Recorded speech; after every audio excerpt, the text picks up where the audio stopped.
Hi everyone, this is Karen White of Divine Time Astrology, and I am here today with Channing Ayers, my friend and colleague of channingayersastrology.com, and we're going to talk about the retrograde planets in the critical houses for the different signs.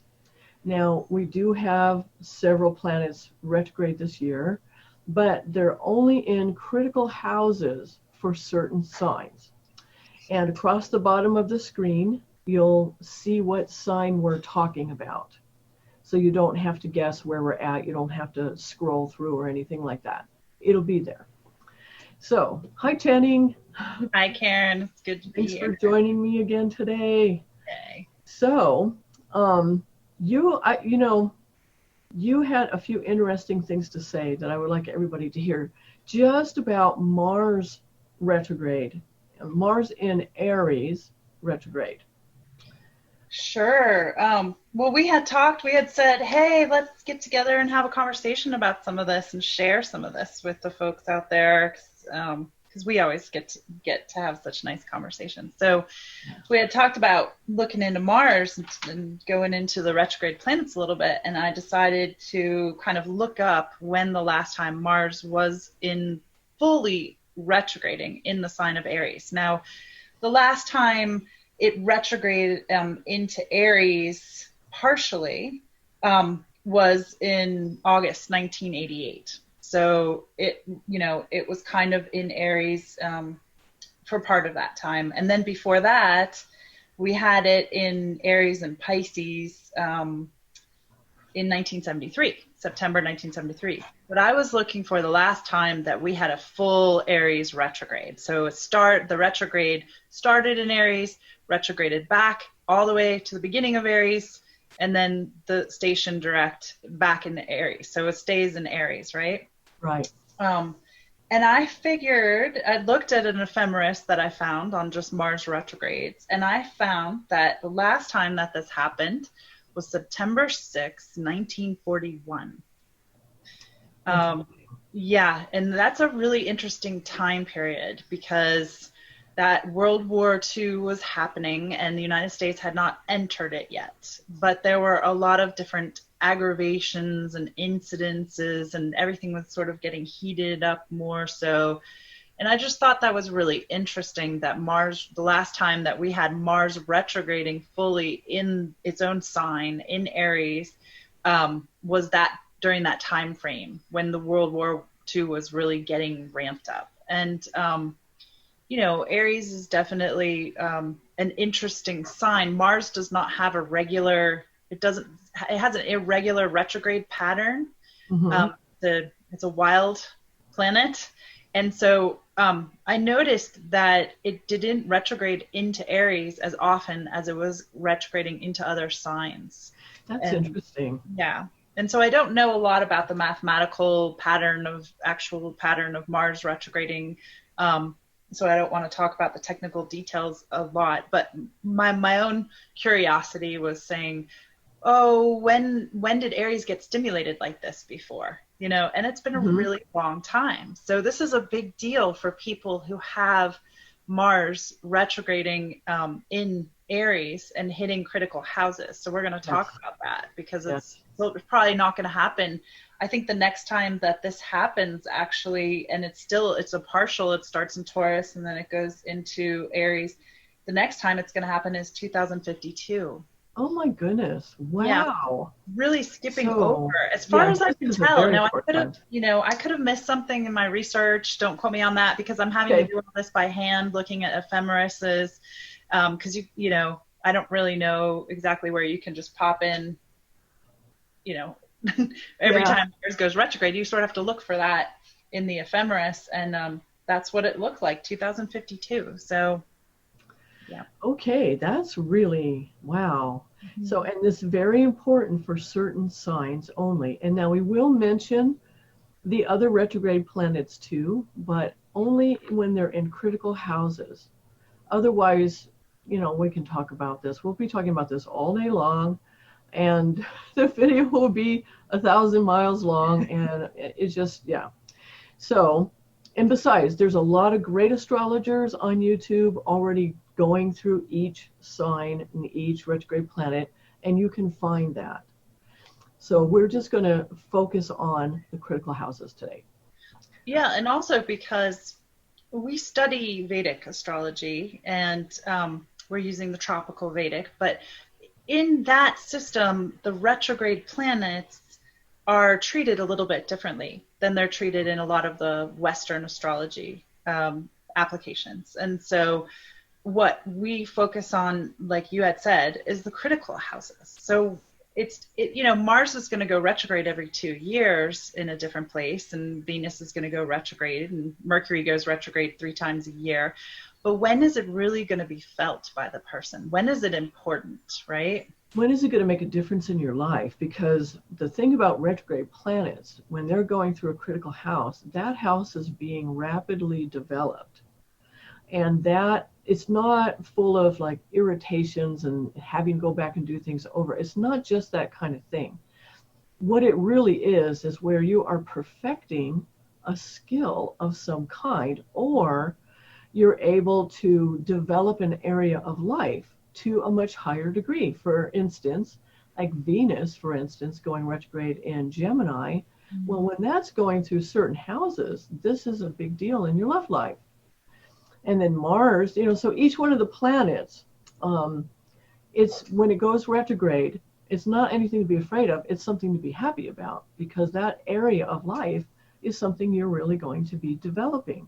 Mm-hmm. And it'll become a part of who you are for the rest of your life until the next time that planet transits through that house again, which interestingly enough is sometimes many years before that happens. So you ready to go over to do that? Okay. That sounds fun. So now you would like to start, would you like to start with Mars in the first house, since it's going to be there? Yeah. So first, let me read what it goes into. So Mars will go into Aries on June 29th. And then it retrogrades on September 8th, goes direct on November 14th, and stays there until January 7th of 2021. Okay. Yeah. Well, any planet that's going through the first house is going to have an impact on your path, right? Your first house is you. It's your body, it's yourself, it's your path, it's your personality, it's your direction. So planets are very significant when they're transiting through the first. When you have a planet retrograding in the first house, that amplifies it. That makes that planet's transit much, much more noticeable. And Mars is particularly strong in that first house. One of the reasons for this is just because of it's the first house. So it can bring in aspects of Mars into your own life, challenges, needing to defend yourself, needing to step into more of a Mars type energy. When Mars goes into the first house, Mars is about standing up for yourself, applying energy, pushing in a certain direction, our willpower, all of those things are more Mars oriented type of aspects. So when it's going through the first house, it can have that sort of influence. The first house is also important because it's the 11th from the critical bhava, right? Oh. So the critical bhava for Mars is the 3rd house. That's the house that Mars is much aligned with. And the critical varga for Mars is the Drekana, the 3rd divisional chart. So the 3rd house is very important for Mars. But when planets also transit the 11th from their critical bhava, they tend to bring reward. The 11th house has to do with our gains. And so the 11th from the 3rd is the 1st house. And so Mars can bring gains connected with the 3rd house when it's going through the 1st. So for Aries rising, they're going to have this Mars retrograde impacting them for 6 months, right? Wow, long time. And it rules their 3rd house, Gemini. It's also ruling their 8th house. So there's going to be some implications connected potentially with the 1st house, the 8th house, and the critical bhava, the 11th from the 3rd. So that's siblings, teammates, associates, those types of things. Income, because it's the 2nd from the 2nd. Right. And also skills, strength, courage, skills, because the 3rd house is the critical house in the 27th divisional chart. And the 27th divisional chart, Mars is the important planet for that, and that's also connected with the 3rd house. So it's siblings and associates, teammates, and it's also our skills, our courage, our strength, applying our energy into those things. So everybody out there that has an Aries rising is really going to feel this impact of Mars in multiple ways. Right. Right. In fact, if you're somebody who has a hard time setting boundaries and you have Aries rising, sun or moon, this is a period of time where you'll find it to be a lot easier. You won't have to rehearse it in your head ahead of time so often, like say it just right. But it is a really good time if you do have problems, like to take assertiveness training class, or like Ernst, our teacher, he gave an example of when he was a kid and Mars was going through his 1st house and transiting there for quite a long time. He was being bullied at school, and he had to learn how to fight. So that's perfect. Now, the other thing that comes up too when Mars is going through your ascendant like that is you have to be a lot more mindful about what you're doing. So like being in the moment. Otherwise, you can be very accident prone. You might find yourself speeding along on the highway, and you'll see cops everywhere when Mars is going through your 1st house. It's true. So that means it'll be really hard for you to do, though, because Mars is like, he's described as roaming to and fro with red eyes and torn form, right? So he just wants to get to it. He wants to do whatever it is he wants to do, and he doesn't want to be slowed down or stopped. But if you're not careful, you can like cut yourself when you're cooking. You can, bang into walls, and in other words, accident prone. Yeah. And that's the only thing you got to do, though, is just slow down and pay attention to what you're doing. Mm-hmm. Yeah, I want to say about that. Doing that when I cook all the time, because I'm always paying attention. Okay, is Mars aspecting my 1st house right now? Right. I tend to cut myself when Mars is aspecting my 1st house. Yeah. I also, I used to be a little more scared about Mars. And then I realized Mars, I like to go travel when Mars is in my 1st house or aspecting my 1st house. It picks me up because it rules my 9th, because I have a Pisces rising. It picks me up and puts me in other places. I travel when Mars aspects. It gets me out of the door. That's interesting. So that's for Pisces rising people. Yeah. Yeah. Okay. That's really interesting. About that. Yeah, we'll talk about that in a few minutes. But Mars can impact you by getting you up and out, getting going, movement, right? So it's just a matter of, like you said, being a little more mindful so you don't go too quickly. Is there anything else you wanted to say about Mars? Oh, no, but I was just noticing, too, that Mercury is going to be retrograding for Aries rising. In the 4th. In the critical bhava of the 4th. Yep. Yeah. So once you start talking about that, what that means. Well, Mercury going through the 4th house, it can bring your fortune, actually. It's connected with receiving your due share and receiving, your benefits, fortune. So Mars going through the 4th house, that's going to happen more commonly than Mercury going through the 4th house is going to happen more often than Mars going through the 1st house. But it's a nice transit to have. Mm-hmm. And it will only happen every few years. So that's an interesting transit for these Aries ascendant, sun, or moon, because Mercury is impacting that critical bhava that's there. We also see Saturn Oh, wait, I wanted to say something about Mercury Oh, go going ahead. through the fourth house.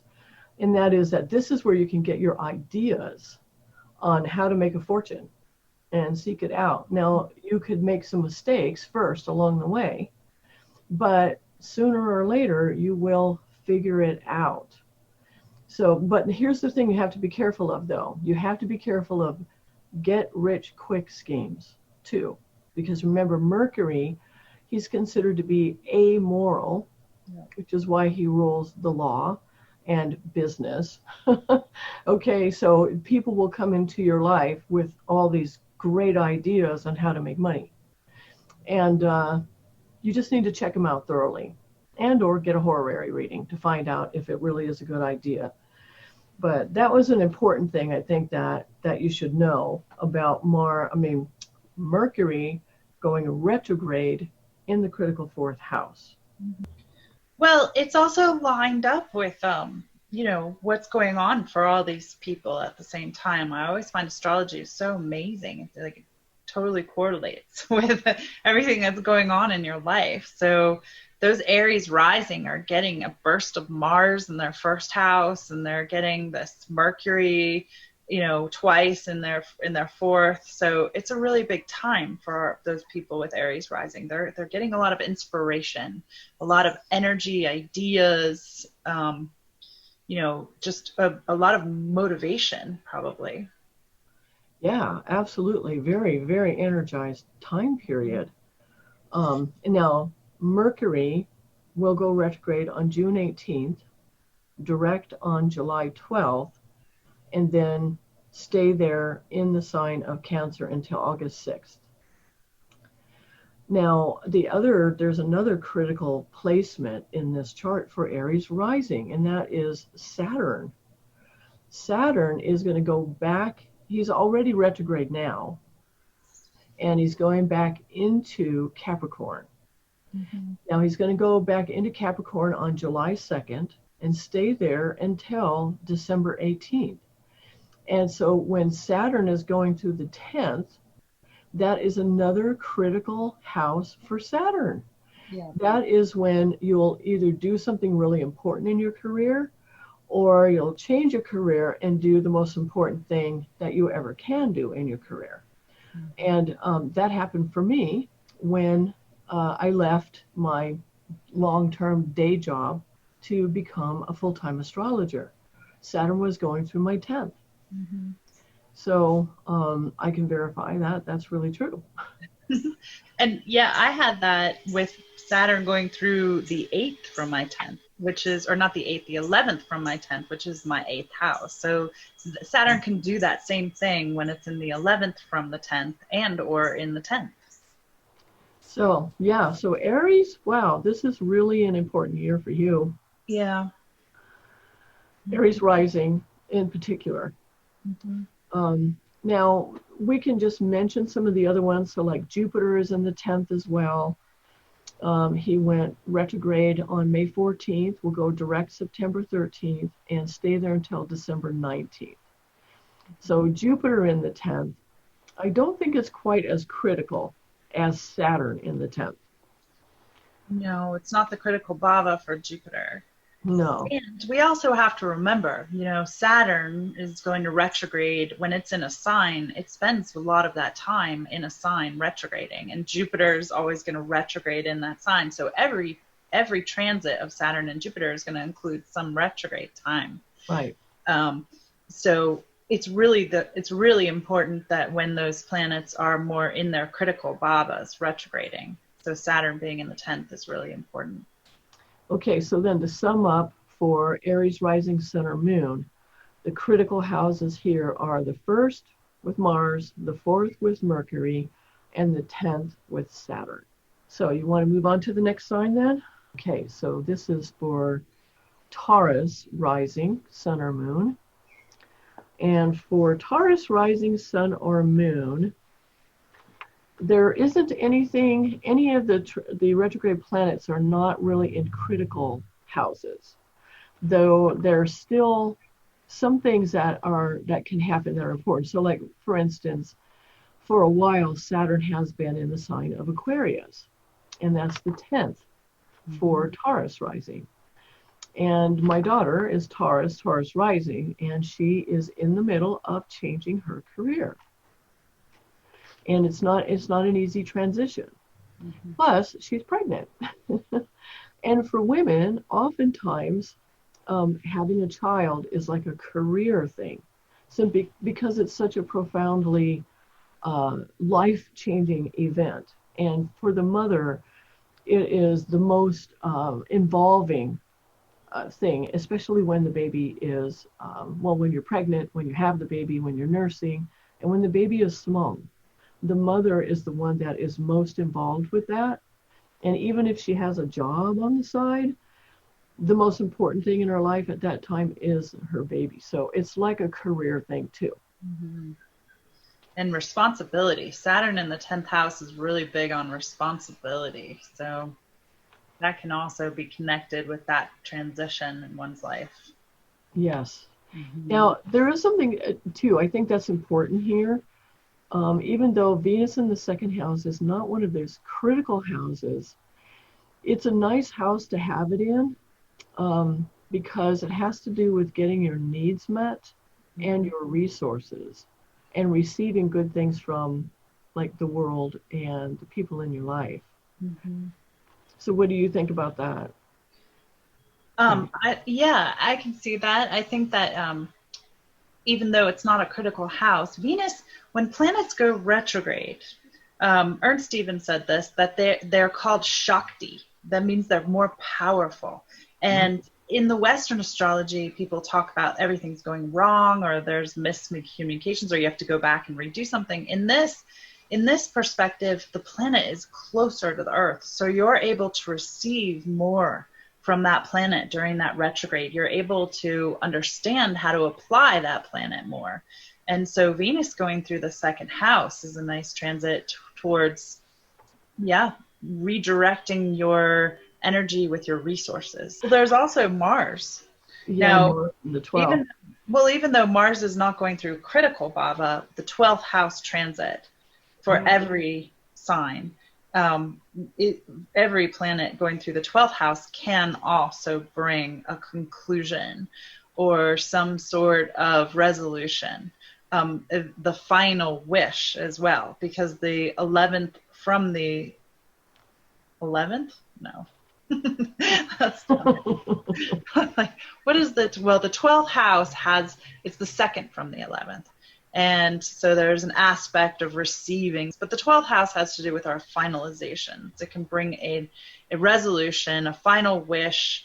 It can bring in energies of something you've been working towards for a really long time. So Mars retrograding for Taurus rising is going to be retrograding in the 12th house. So that as well can bring some resolution for the Taurus or some wish, some final wish. And look at Taurus, Mars rules the 12th, but it also rules the 7th. So it can be connected with partnership and romance and, even business partnership on some level. But it also, the 7th house is connected with children and procreation. It's definitely involved in there. So there can be some connection with that as well. And expenses. And expenses. 12th house is expenses as well. And this is what's really interesting. Mm-hmm. My daughter and her fiance bought a van so that they can live the van life. So they have to fix it up, and there's going to be some expenses involved with that. And they're really in transition right now, trying to figure out what they want to do next and where they want to go next, and etc. So it may not be the same story for every Taurus and Taurus rising, but that is how it's happening in that particular Taurus's life. Well, the 7th is also the 4th from the 4th, and Mars is connected with real estate as well, and vehicles are connected with the 4th house. So Mars isn't directly connected with vehicles, but there is this aspect of that comes up with it ruling the 7th. It's going into the 12th. It's connected with expenses, and it could very well be connected with living expenses, real estate, finishing things up, working on things. Right. Probably fixing vehicles. Yeah. That's Mars thing. That's really interesting because Venus in particular is vehicles. Mm-hmm. And it, being in the second house for Taurus means that vehicles can become a resource, a source of wealth or a type of wealth. Mm-hmm. So you ready for Gemini? Yes. Okay. Gemini rising, sun or moon. Guess what? Venus in the first house. And it's not one of the critical houses for Venus, but it's still a significant house because it's the first house. So now that Venus goes retrograde on May 13th in Gemini, direct on June 25th, and stays there until August 8th. So you want to talk about this a little bit? Well, Venus going through the first house, retrograding in the first house, it's going to amplify that. Venus is going to stay there longer. So that's just a really pleasant transit to have for Gemini rising. And this can be bringing in some aspect of your needs getting met, feeling more beautiful, feeling more attractive. It could bring some romance potentially. And or some vehicles like we had just talked about. Venus is connected with vehicles as well. Yes, and I have a client who has Venus. Venus has been going through her first house in Gemini, and relationships are a big theme in her life right now. And she's actually even thinking of changing like her image a bit, which is something she hasn't been interested in for years. But now she is. And probably because she's interested in getting into a serious relationship, something that's going to last. And so it's on her mind. In other words, Venus things are strongly on her mind. Jupiter is critical in the eighth house. Jupiter is critical in the eighth house because of its rulership of the 20th divisional chart. And the main house in that 20th divisional chart is the eighth. And so Jupiter's transit through the eighth house is a devotion transit. So it has to do with dedication and devotion, and you're devoting yourself to your spiritual path. So this can be a real spiritual, inspired transit for Gemini. Okay. Sorry, Gemini rising, we don't really have more to tell you. But like I said, there are plenty of other good astrologers out there doing transit forecasts for you, and you can watch them. I can put some recommendations down below if you like. Okay, now Cancer rising. Now for Cancer rising, Mercury is going through the first house, and it's one of the important houses. The fourth house is the critical house for Mercury, but the first house is important too. And now Mercury goes retrograde on June 18th, direct on July 12th, and stays there until August 6th.